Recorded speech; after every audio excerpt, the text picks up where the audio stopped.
कल हम लोग ने क्या किया था,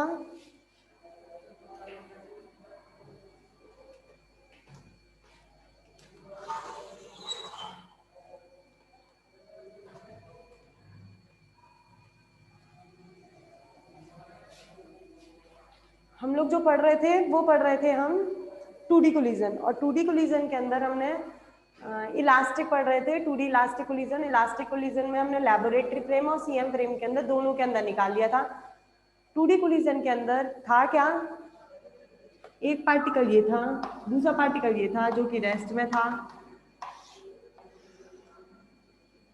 जब कोलिजन होता है, कोलिजन होने के बाद एक पार्टिकल इधर जाता है, एक पार्टिकल इधर जाता है, किसी ना किसी वेलोसिटी से जाता है, एक v1 से जाता है, एक v2 से जाता है, कुछ एंगल पे जाते हैं, ये θ1 पे जाता है और θ2 पे जाता है। अब जो निकाल के लाना है, हमने वेलोसिटी तो पता चल गई हमें लैबोरेटरी और सीएम फ्रेम के, अब जो निकालना है वो निकालना है हमें इन थीटा की वैल्यू।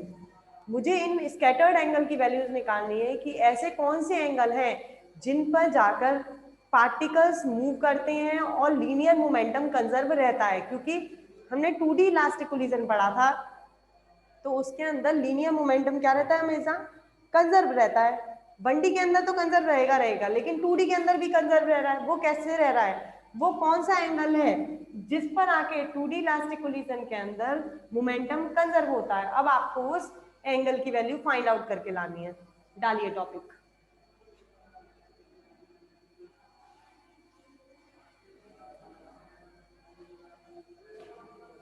टॉपिक के नाम डालिए स्कैटर्ड एंगल।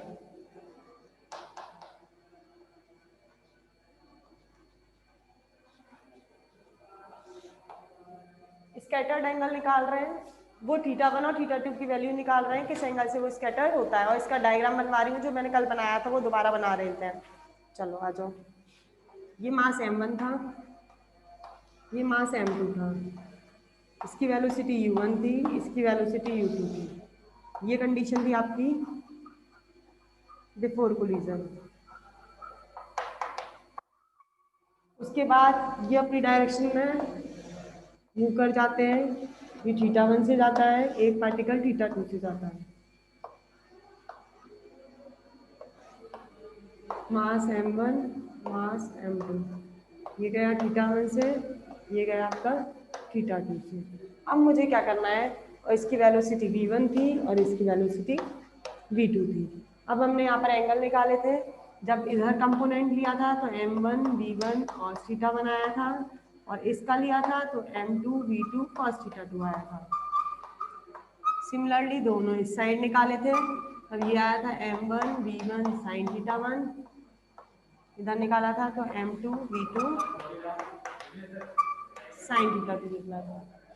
ये वेलोसिटीज निकाली थी, ये बिफोर कोलिजन था, ये कंडीशन थी आपकी आफ्टर कोलिजन। अब मुझे स्कैटर्ड एंगल निकाल के लाना है। स्कैटर्ड एंगल के हमें क्या करना पड़ेगा, देखिए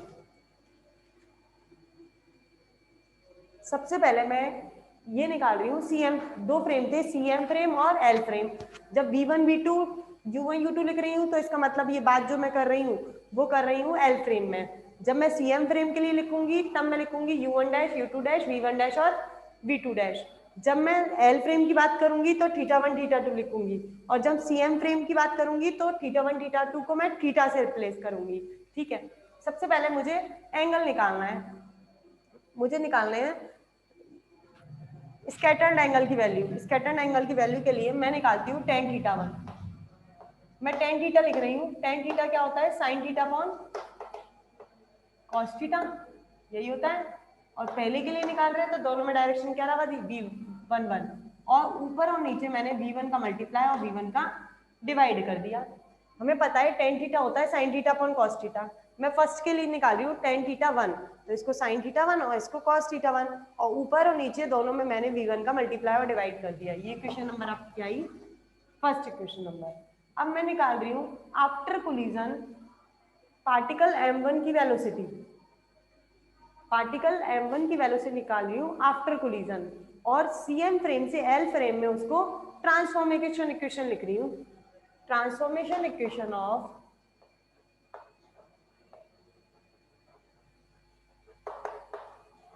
velocities after collision,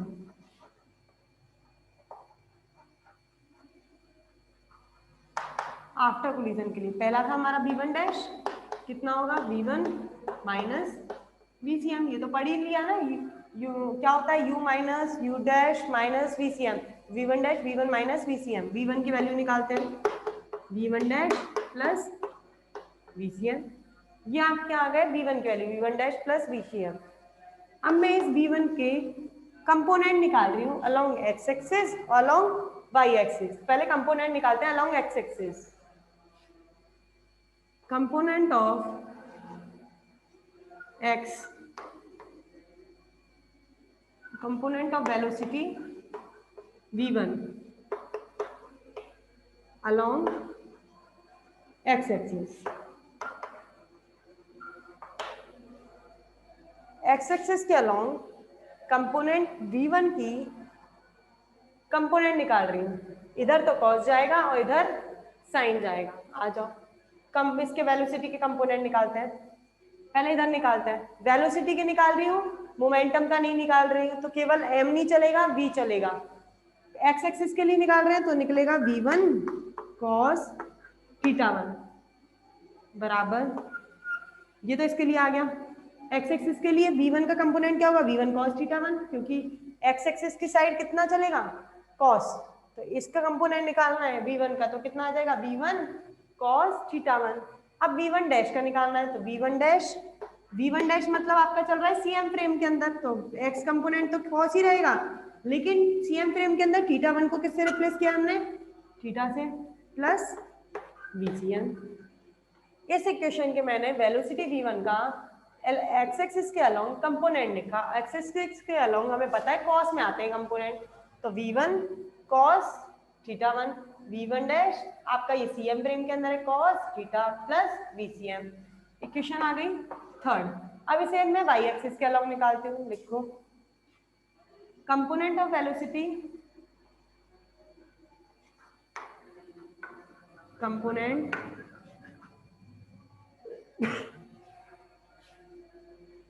of velocity v1 along y axis. अब y एक्सिस के अलोंग निकालते हैं, आ जाओ v1 y एक्सिस के अलोंग साइन में जाएगा, तो v1 sine theta one, v1 dash sine theta, लेकिन y एक्सिस के अलोंग सेंटर ऑफ मास नहीं है, एक्सिस के अलोंग सेंटर ऑफ मास है, क्योंकि जो पार्टिकल है वो x एक्सिस के अलोंग मूव कर रहे हैं। बिफोर कोलिजन एक्सिस के अलोंग आ रहे हैं और आफ्टर कोलिजन वो डायरेक्शन चेंज कर लेते हैं, तो हमने इसकी कंपोनेंट निकाला था तभी कॉस में आया था एक्स एक्सिस के अलोंग, और जो पार्टिकल मूव कर रहे थे बिफोर कोलिजन वो एक्स एक्सिस के अलोंग कर रहे थे, इसलिए इसका सेंटर ऑफ मास निकल गया था।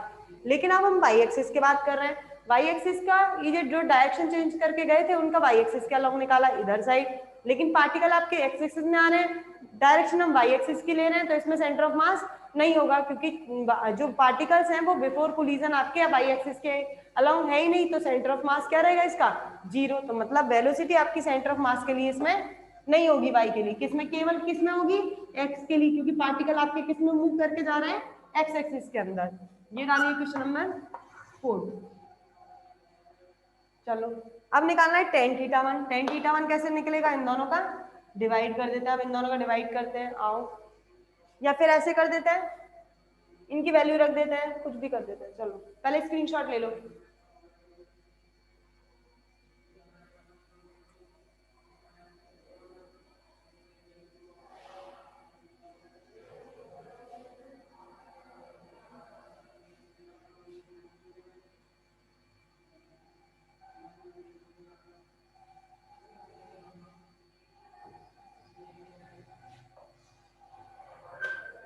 आ जाओ, मैं डिवाइड कर रही हूँ, डिवाइड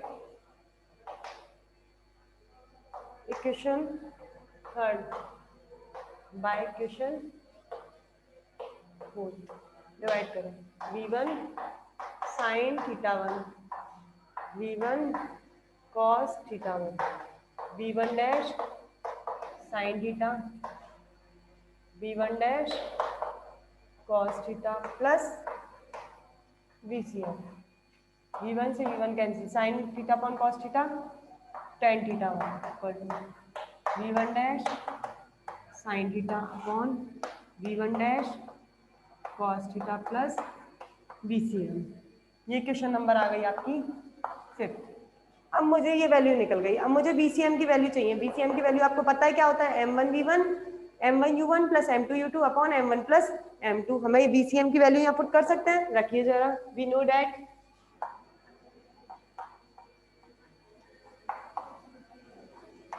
VCM क्या होता है, m1u1 m2u2 upon m1 plus m2, यही होता है VCM।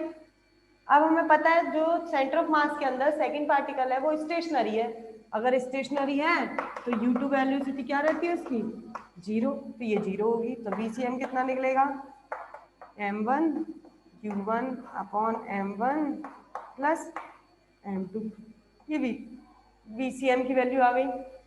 अब VCM की वैल्यू पुट करते हैं, स्क्रीनशॉट लो पहले इसका।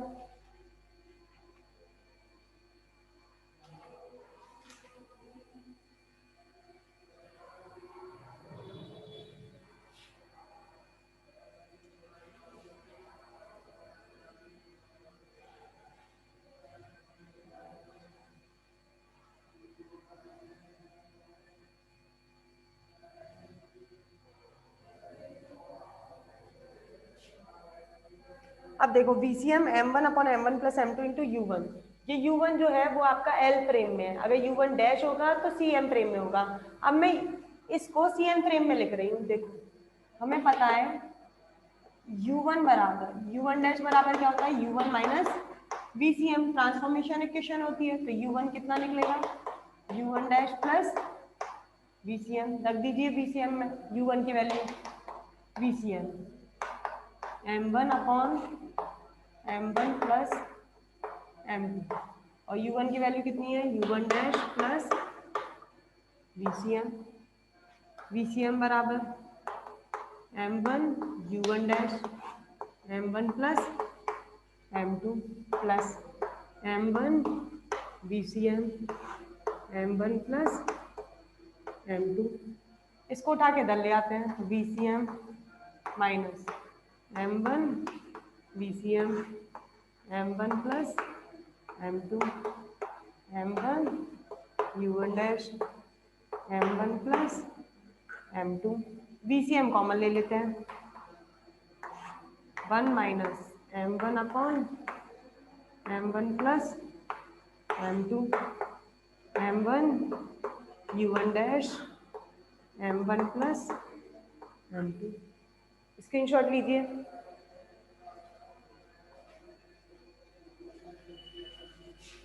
स्क्रीनशॉट लो।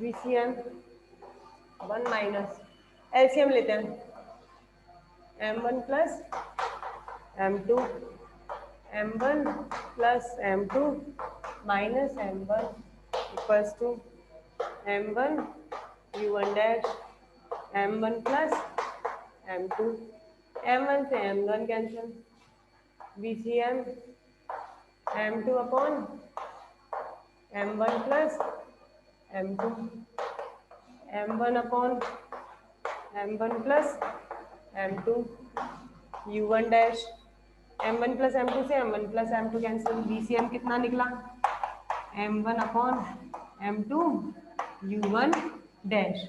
अब मेरी VCM की वैल्यू निकलाई। अब VCM की वैल्यू इक्वेशन नंबर कौन सी है? BSc first year English medium. Equation number कौन सी आएगी? फिफ्थ, सिक्स्थ आएगी शायद, जो भी वो डाल लेना। इक्वेशन 6, ये VCM की वैल्यू निकाली। अब इस VCM की वैल्यू आप टेन थीटा वाली इक्वेशन में रख दीजिए, शायद वो इक्वेशन नंबर फिफ्थ आई थी या फोर्थ होगी, उसमें रख दीजिए। Now putting value of VCM in equation कौन सी थी? फोर्थ होगी शायद, टेन थीटा वन वाली। टेन थीटा में रखती हूँ मैं, स्क्रीनशॉट ले लो एक बार।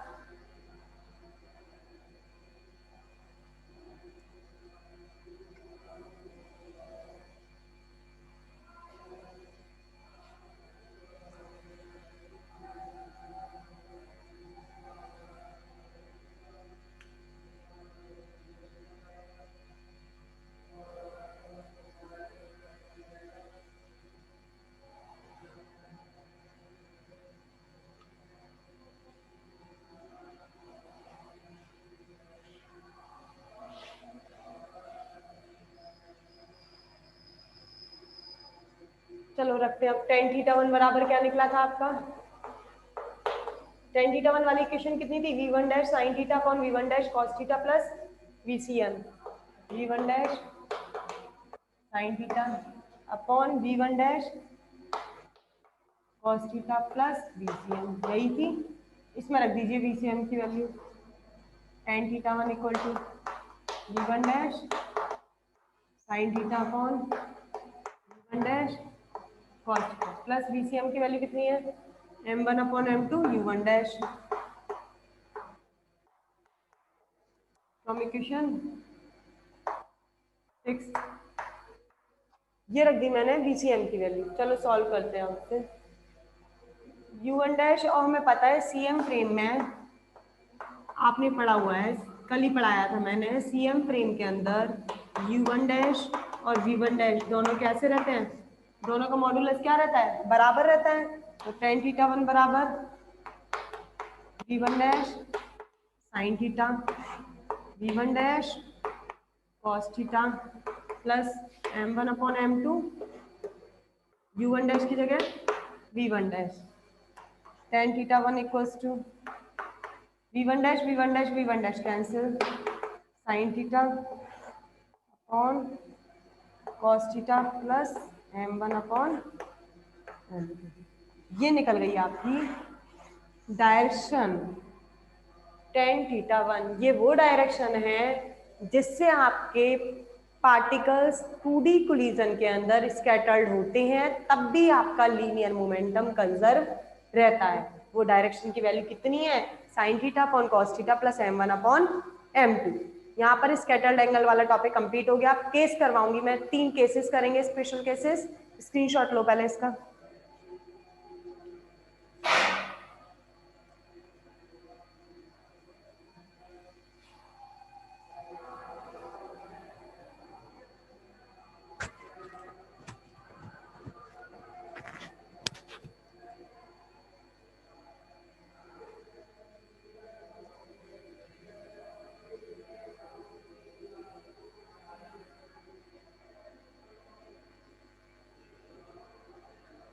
चलिए अब स्टार्ट करते हैं केसेस।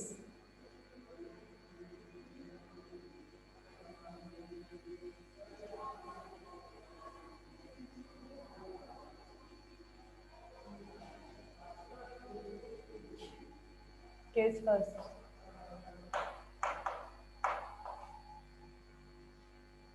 केस फर्स्ट कर रहे हैं। अगर M1 की वैल्यू M2 से ज्यादा है, पहला मास ले रही हूँ, पहला मास पार्टिकल भारी है और दूसरा मास पार्टिकल हल्का है। If M1 greater than M2, अगर M1 ग्रेटर देन M2 है तो M1 अपॉन M2 की वैल्यू किससे ज्यादा होगी? 1 से। M1 अपॉन M2 किससे ज्यादा आएगा? ग्रेटर देन 1 आएगा। और हमें पता है यहाँ पर क्या चल रहा है आपका? Cos theta. और कॉस थीटा की जो मैक्सिमम नेगेटिव वैल्यू होती है वो कितनी होती है? -1 से +1 तक होता है। अगर -1 से +1 तक है तो टेन थीटा जो वैल्यू है वो अभी भी आपका इनफाइनाइट नहीं हो सकता। अगर इनफाइनाइट नहीं हो सकता, देखिए, we no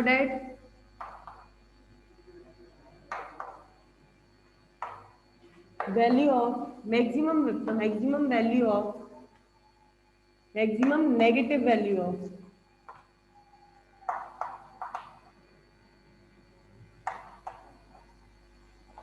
cos theta lies between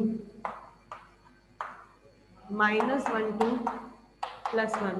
अगर ये -1 से +1 तक है, ये -1 से +1 तक है, देखो जरा, tan theta 1 sin theta cos theta plus m1/m2। अब ये है m1/m2 की वैल्यू हमेशा 1 से ज्यादा है, ये वैल्यू हमेशा 1 से ज्यादा है, तो मतलब हमेशा पॉजिटिव वैल्यू आएगी, 2 3 4 5 6, ये वैल्यू कुछ भी आ सकती है, लेकिन 1 से ज्यादा आनी है। 1 से ज्यादा का मतलब इसकी वैल्यू हमेशा पॉजिटिव में आएगी। ये cos थीटा है, cos थीटा की वैल्यू -1 से +1 में आएगी। अगर ये नेगेटिव भी आती है तो 1 और माइनस कोई भी वैल्यू मिलके दोनों, ये माइनस में आती है, -1 होगा मिनिमम वैल्यू और इसकी 1 से ज्यादा होगी, तो ये नीचे वाला जो डिनोमिनेटर का भी 0 नहीं होगा। क्यों नहीं होगा, दोबारा सुनो, इसकी वैल्यू 1 से ज्यादा है, 1 से ज्यादा है तो मतलब 2 3 4 5 6 कुछ भी हो सकता है, और इसकी वैल्यू सबसे मिनिमम वैल्यू -1 है, और ये 1 से ज्यादा है, ये -1 है, तो जो पूरी टोटल वैल्यू आनी है वो नेगेटिव नहीं आनी, ना जीरो होनी। जीरो नहीं, क्यों नहीं होनी, क्योंकि ये -1 है और ये 1 से ज्यादा है, तो प्लस में आनी है वैल्यू। अगर ये प्लस में आनी है तो tan थीटा की वैल्यू ये कभी जीरो नहीं हो सकती, जीरो नहीं हो सकती तो ये वाली टर्म कभी इनफाइनाइट नहीं हो सकती, तो tan थीटा की वैल्यू कभी भी इनफाइनाइट नहीं होगी। इसका मतलब tan थीटा जो है उसकी वैल्यू कभी भी इनफाइनाइट नहीं होगी। क्लियर? अगर इनफाइनाइट नहीं होगी तो हमें पता है tan की वैल्यू इनफाइनाइट कहां पर होती है, π/2 पर। अगर ये इनफाइनाइट नहीं होगी तो θ1 की वैल्यू हमेशा π/2 से क्या रहेगी, कम रहेगी, क्योंकि θ1 90 पर ही तो इनफाइनाइट होता है tan थीटा। अगर 90 पे इनफाइनाइट होता है और ये 90 इनफाइनाइट नहीं हो सकता, मतलब ये 90 भी नहीं हो सकता, एंगल 90 नहीं हो सकता, तो 90 से ये वैल्यू क्या रहेगी, हमेशा कम रहेगी। मतलब आपका जो स्कैटर्ड होके जाएंगे वो कभी परपेंडिकुलर स्कैटर्ड नहीं होंगे, वो परपेंडिकुलर स्कैटर्ड ना होके किसी और एंगल पे स्कैटर्ड हो जाएंगे जिनकी वैल्यू 90 से कम होती है। ये केस फर्स्ट है। नेक्स्ट केस सेकंड,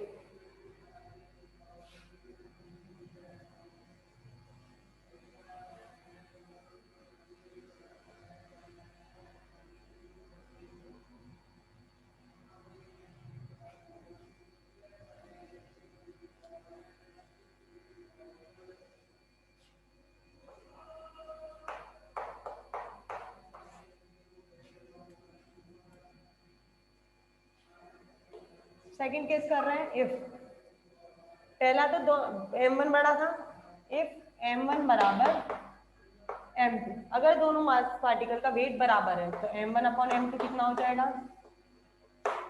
दोनों की वैल्यू कितनी आ जाएगी, 1। रीजॉइन करो, प्यास लग रही है मुझे।